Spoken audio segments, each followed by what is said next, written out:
Сәлем достар, сіздермен Салтанат. Бүгін сіздерге мега шоколадный торт эскимо тортының үй жағдайында жасалынатын ең қарапайым рецептісімен бөлісемін.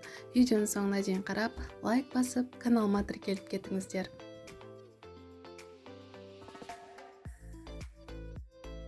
Ең алдымен 6 жұмыртқаға шым-шым тұз салып, көлемі ұлғайғанша миксерлейміз. Көлемі ұлғайған соң 1 пиала шекер салып, миксердің барлық жоғарғы жылдамдығында аппақ массаға енгенше көпіршітіп аламыз.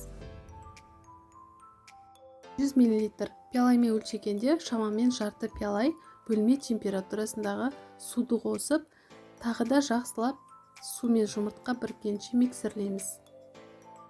Електен өткізіп, ұнды 2-ге бөліп саламыз. 1,5 бокал ұнды 2-ге бөліп саламыз. Ас қасықпен толтырып 3 ас қасық какао саламыз. Какаомыз міндетті түрде таза болу керек. Қазақстан немесе Малайзия деген какаоны алғанда ұсынар едім. Және 1 шай қасық, яғни 10 грамм толтырып қопсытқыш саламыз. Какао түйіршіктеліп қалады, сондықтан да електен өткізіп саламыз. Біздің массамыз басылып қалмау үшін. Массамызды басып алмай, жақсылап оның жарты бөлігін біріктіріп, жарты бөлігі бірік болған соң, екінші бөлігін қосамыз. Ағаш немесе силиконды күрекшенің көмегімен қозғаған дұрыс, өйткені массамыз басылып қалса, бізде ешқандай бисквит дұрыс шықпайды.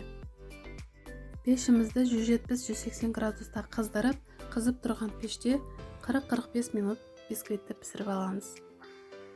Креміне ең қарапайым қайнатпалы кремді пайдаланамыз. 2 жұмыртқаға 1 пиала шекер, 3 ас қасық толтырып ұн саламыз. Ұнның орнына кукурузный крахмалды пайдалансаңыздар да болады.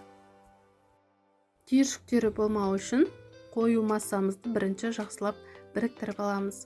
Сосын 250-300 мл көлеміндегі бөлме температурасында кез келген сүтті пайдаланамыз. Орташа отта кремді қайнатып аламыз. Салфан пакетпен бетін жауып, бөлме температурасында суытып аламыз. Бөлме температурасында тұрған 200 грамм сары майымызды аппақ масса болғанша көпіршітіп, қайнатқан кремімізді аз-аздан қоса отырып, осындай воздушный крем жасаймыз. Бисквитіміз пісіп шықты, бөлме температурасында суытамыз.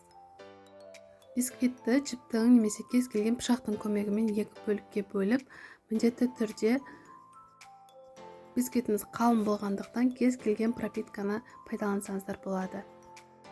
Кремнің барлығы ортасында 1 бөлігіне кететін болғандықтан барынша осындай кольцомен жинаған ыңғайлы. Барлық кремімізді ортасына салып аламыз.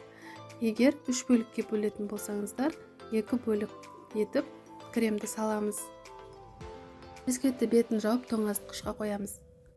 Енді глазурімізді дайындаймыз. Орташа отта 1 бұрқ етіп қайнаса, глазуріміз дайын деген сөз. Бөлме температурасында жақсылап суытып, сосын бисквиттің бетіне қоямыз.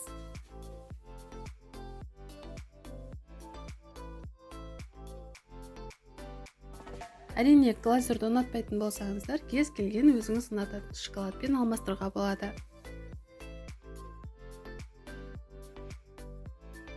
Тортымызды тоңазытқышқа қойып, 3-4 сағатта пайдалана берсек болады. Әрине, түнде жасап таңертең пайдалансаңыздар, тіпті кремі сіңіп керемет болып тұрады. Эскимо тортының ең қарапайым, қолжетімді рецептісімен бөлістім.